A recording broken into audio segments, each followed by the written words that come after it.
Ist Islam die Religion der Freiheit? Das menschliche Leben ist wertlos ohne Freiheit. Wenn er sie verliert, stirbt er innerlich, selbst wenn er weiterlebt, isst, trinkt, arbeitet und auf der Erde strebt. Ein Zeichen dafür, wie sehr der Islam die Freiheit achtet, ist die Tatsache, dass er den freien Verstand zum Weg gemacht hat, um die Existenz Gottes zu erkennen. Der Islam hat den Menschen von innen befreit. Er befreite ihn von der Knechtschaft anderer als Gott und machte die Anbetung nur Gott allein. So wurde er ein Mensch, der sich nicht erniedrigt oder demütigt, solange er frei ist und seine Ehre nur von Gott bezieht. Und Allah gehört die Ehre und seinem Gesandten und den Gläubigen, doch wissen es die Heuchler nicht.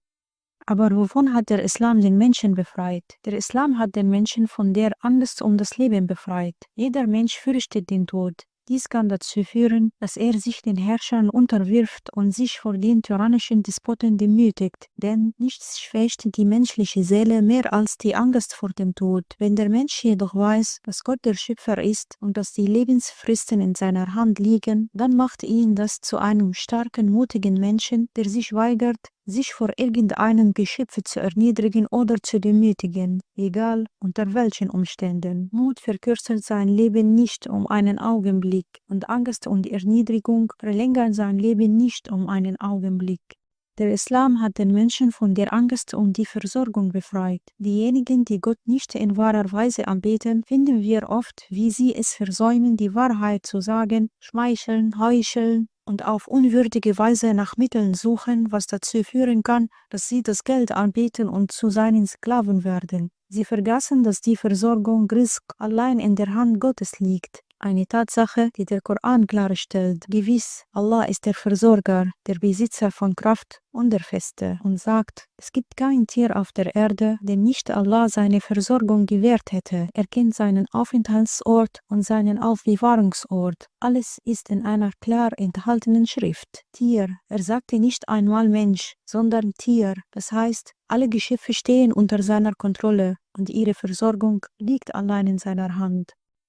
Der Islam hat den Menschen vom Klerikalismus oder der Vermittlung zwischen ihm und seinem Schöpfer befreit. Es steht niemandem zu, die Geheimnisse deiner Seele und deiner Anbetung Gottes im Namen der Religion zu kennen, oder dass du ihm beichtest und deine Seele vor ihm entblößt, um dein Heil zu erlangen. Es steht niemandem zu, dich im Namen der Religion als Ungläubigen zu erklären, es sei denn, es liegt ein klarer, offensichtlicher Beweis aufgrund einer absichtlichen, öffentlichen erklärten Tat oder eines persönlichen Bekenntnisses deinerseits zum Unglauben vor. Es steht niemandem zu, deinen Lebensweg im Namen der Religion vorzuzeichnen, solange du bereits eine Wegkarte hast, ein heiliges, klares Buch und einen Gesandten, der nicht aus Neigung spricht. Es steht niemandem zu, deine Würde oder deine unantastbaren Dinge im Namen der Religion zu verletzen, denn die Unverletzlichkeit von Seele, Besitz und Ehre ist für jeden Menschen im Islam gewährleistet, selbst für Nicht-Muslime.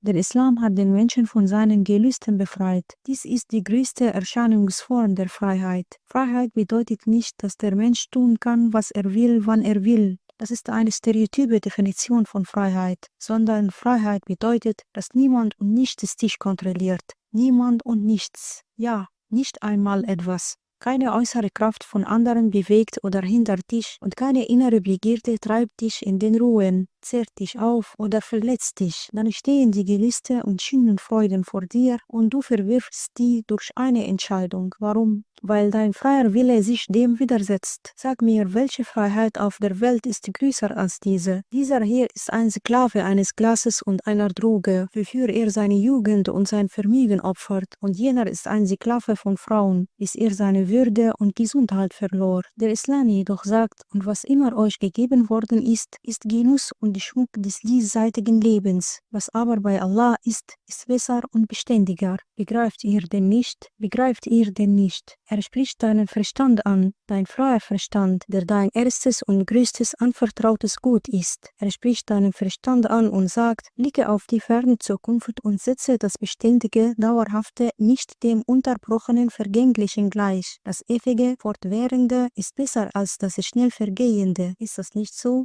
Eine Religion, die den menschlichen Verstand respektiert und ihm vernünftige, verständliche Optionen vorlegt. Gleichzeitig hat er dir nie die Tür zu den Gelüsten verschlossen, sondern dir erlaubt, die erlaubten Freuden des Essens, Trinkens, und der Ehe zu genießen. Das ist der Islam. Er hat dir das Gebet auferlegt, um dich Bescheidenheit zu lehren und dich vom Hochmut zu befreien. Er hat dir die Zakat und die Spenden auferlegt, um dich von der Knechtschaft des Geldes zu befreien. Er hat dir das Fasten auferlegt, um dich von der Gier nach Essen und der Verschwendung von Vergnügen zu befreien. Und er hat dir die Keuschheit und das Senken des Blicks auferlegt, um dich von den Gelüsten des Körpers zu befreien. Und nach all dem, er hat dir die freie Wahl überlassen. Und er hat diese Freiheit in seinem Buch gewährleistet und sagt, wer nun will, soll glauben und wer will, soll ungläubig sein. Die Sache dreht sich am Ende um deine freie Wahl, deine freie Entscheidung, denn am Ende wirst du allein zur Rechenschaft gezogen für das, was du in dieser Phase deines Lebens gewählt hast, und danach dein wahres Leben zu beginnen, dessen Form du im Voraus selbst gewählt hast, entweder Paradies oder Hölle, und dein Herr tut niemandem Unrecht.